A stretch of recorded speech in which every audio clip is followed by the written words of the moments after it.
শুভ সন্ধ্যা। আমরা আজকে এসেছি একটি ছবির ট্রেলার লঞ্চ করার জন্য, যার অবশ্যই টিজার এবং গান দেখে আমি অসম্ভব খুশি হয়েছি অনেস্টলি। কারণ প্রথমে আমি ঋতুর সম্পর্কে আমি একটাই কথা, সবাই এখানে জানেন, আপনারা এখানে যারা উপস্থিত আছে, প্রথমে আমি ঢুকে আজকে এত মানুষকে দেখে আমার খুব ভালো লেগেছে। কারণ আমরা এমন একটা সময়ের উপর দিয়ে যাচ্ছি যে এখন প্রায় মানুষের সম্পর্কগুলোই ভুলতে বসেছে। সেখানে দাঁড়িয়ে যে এরকম একটা ইনিশিয়েটিভ, যেখানে আমাদের ইন্ডাস্ট্রির প্রায় অধিকাংশ যারা মাথা, যারা গৃহপ্রবেশের টিম এবং যারা টিম নয়, তারা সবাই এসছেন।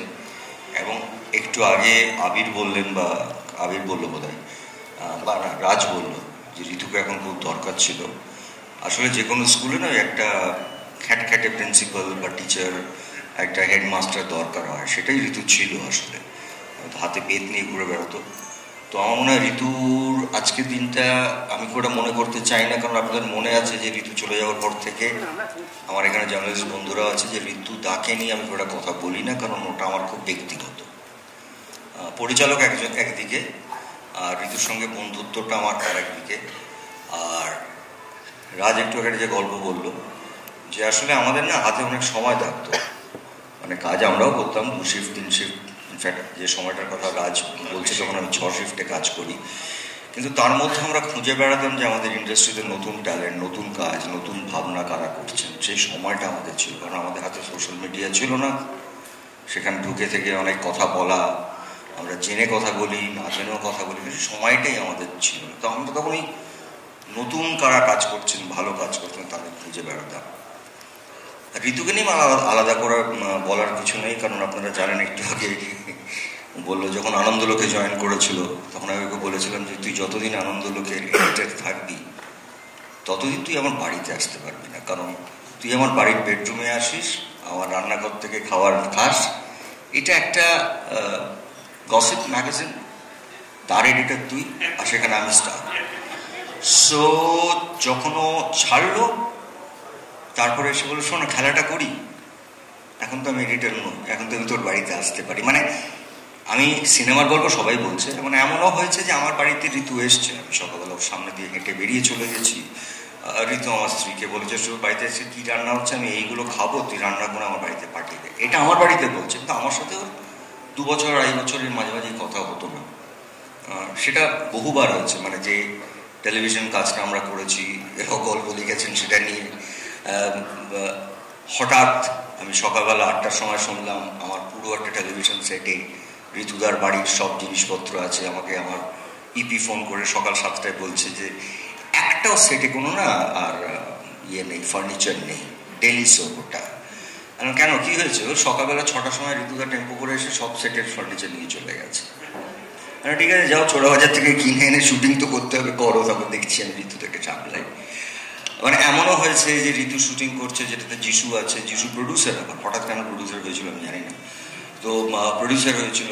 তো হঠাৎ সানি আর যিশু আমায় ফোন করছে, আমি সেই ছবিটা আর্টিস্ট হই, কোনো একটা চার্চে গিয়ে লাইট করতে পারছি না, তো বলছে যে ঋতুদা চলে গেছে, আমাদের আজকে এই চার্চটা আছে, চলে গেছে বাড়িতে। আমি শুটিং করছি, তখন তো মোবাইল নেই।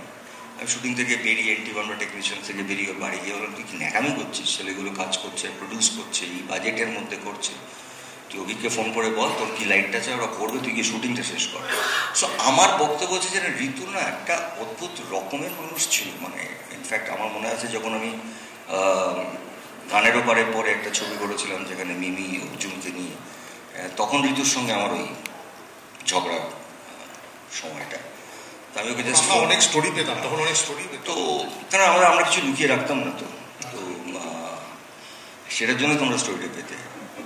তো ঋতুকে ফোন করে বললাম ঋতু যাই ছবি ছেলে মেয়েগুলো কিন্তু তুই দাঁড় করিয়েছিস, কাজ শিখিয়েছিস গানের উপরে, তাদেরকে নিয়ে একটা ফিচার ফিল্ম করেছি, পারলে আসিস, এসে আশীর্বাদ করে যাস। প্রথম কেকটা কিন্তু কাটতে চলে এসছে, you know I am very well.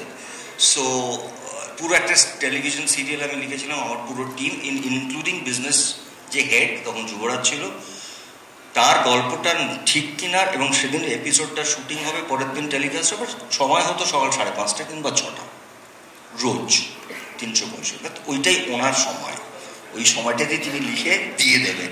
তো এটা অদ্ভুত মানুষ ছিলেন। আমার মনে হয় ঋতুকে নিয়ে মানে আমার কাজের জায়গায় আলাদা করে কিছু বলার নেই, এবং আমি বহুবার বলেছি যে বিশেষ করে আবির যেহেতু আমি এদের বলছি, যেমন শুভাকেও বলছি, যে আমার মনে হয় যে এই আমাদের পরের প্রজন্ম যারা আসছেন তারা খুব ভালো কাজ করছেন, কিন্তু ওই হয় না, কৌশিকও বুঝবে, মানে একটা ছোঁয়া, ওই ছোঁয়াটা বোধহয় এরা আমাদের পরের প্রজন্ম যারা কাজ করেন ওটা মিস করলেও মানে করেছেন হয়তো, কারণ এখন আবার বলা যায় না হ্যাঁ মিস করেছো, বাট আমার মনে হয় যে ওই একটা ছোঁয়া খুব ইম্পর্টেন্ট হয়, যে ছোঁয়াটা পেলে একটা অদ্ভুত স্পার্ক তৈরি হয়।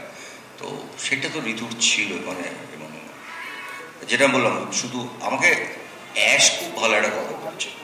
আমরা যখন সকালে শুটিং করতাম চোখের বেলা আসলে দুজন ঝগড়া করতাম, আর অ্যাশ ওই একটা টেবিলের ওপর কচুরি আর সকালে মিষ্টি এ সমস্ত খেত। অনেক 2-3 দিন পরে বলছে যে ইউ আর এ সুপারস্টার, ঋতুদা is a super director, is a star director, and you people do so much of work, but I see people are just fighting each other from early morning. How do you do it? I said that is the magic. So ঝগড়া করাটাও magic.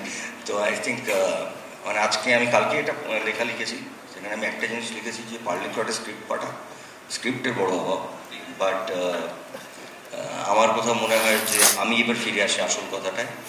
ছবিটা trailer আমি এখনো দেখিনি, Rajesh lucky দেখে নিয়েছে, but আমি সত্যি উদ্গ্রীব হয়ে বসে আছি। আমি একটাই কথা বলতে চাই, আমি ইন্ডিয়ার হ্যাঁ দেখেছি, টিজার দেখেছি, গান আমার প্রায় মুখস্থ হয়ে গেছে।